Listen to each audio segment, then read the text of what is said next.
அஸ்ஸலாமு அலைக்கும். ஹயாஸ் ஹோம் குக்கிங்கில் இன்றைக்கி நம்ம என்ன பார்க்க போகிறோன்னா பசாலைக்கீரை கிரேவி தாங்க பார்க்க போகிறோம். பசாலைக்கீரையில் எப்படி கிரேவின்னு பார்க்குறீங்களா? அதை எப்படி செய்யலான்னு பார்க்கலாம் வாங்க. நான் ஒரு கட்டு பசாலைக்கீரை எடுத்திருக்கேன். இது ஒவ்வொரு ஊருக்கும் ஒவ்வொரு பேர் இருக்கும். எங்கள் ஊரில் இதை கோழி பசாலைன்னு சொல்லுவாங்க. இது நான் ஒரு கட்டு எடுத்து க்ளீன் பண்ணி நல்லா பொடிசாக கட் பண்ணி வச்சுருக்கேன். இதுக்கு தேவையான மசாலா பார்க்கலாம். ஒரு பெரிய பல்லாரி வெங்காயம் ஒன்று, ஒரு 10-15 பூண்டு பல், நம்ம காரத்துக்கு ஏற்ற மாதிரி மிளகாய்த்தூள், கொஞ்சம் ஜீரகத்தூள், கொஞ்சம் மஞ்சத்தூள், கொஞ்சம் பெருஞ்சீரகத்தூள். இதை போட்டு நல்லா அரைச்சி எடுத்துக்கலாம். நல்லா நைஸாக அரைச்சி எடுத்துக்கலாம்.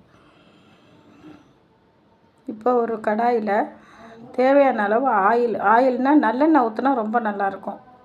ஆயில் சூடானதும் கொஞ்சம் வெந்தயம், கொஞ்சம் கடுகு, கொஞ்சம் மிளகு, கொஞ்சம் சோம்பு, இதெல்லாம் போட்டு நல்லா வெடித்து வரணும்.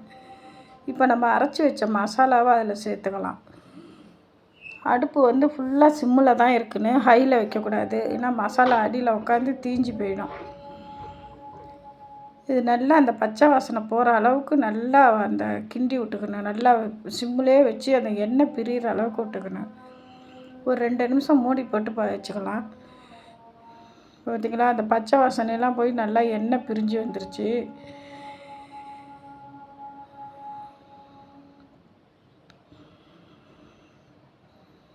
இப்போ இது கூட இந்த கிரேவிக்கு தேவையான அளவு கொஞ்சமாக ஒரு 1/2 டம்ளர் தண்ணி சேர்த்துக்கிட்டால் போதும். ரொம்ப தேவையில்லை. 1/2 டம்ளர் 1/4 டம்ளர் ஊற்றினா போதும்.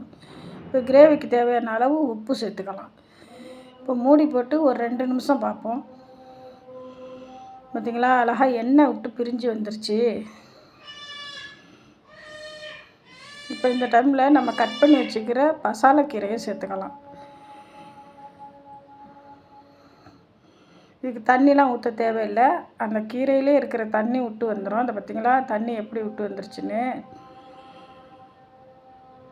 சூப்பரான கிரேவி ரெடி ஆகிடுச்சிங்க. பசாலைக்கீரை கிரேவிங்க. இதை சுட சுட சாப்பாட்டில் போட்டு நல்லெண்ணெயை ஊற்றி சாப்பிட்டோம்னா அவ்வளோ அருமையாக இருக்குங்க. உடம்புக்கும் அவ்வளோ நல்லது இது. உங்களுக்கும் இந்த கீரை கிடச்சிச்சின்னா இதில் இது மாதிரி செஞ்சு பாருங்கள். பசாலைக்கீரை பூண்டு கிரேவி இது அருமையாக இருந்துச்சு. இன்றைக்கி நாங்கள் செஞ்சு சாப்பிட்டு பார்த்தோம். சூப்பராக இருந்துச்சு. நீங்களும் செஞ்சு பாருங்கள்.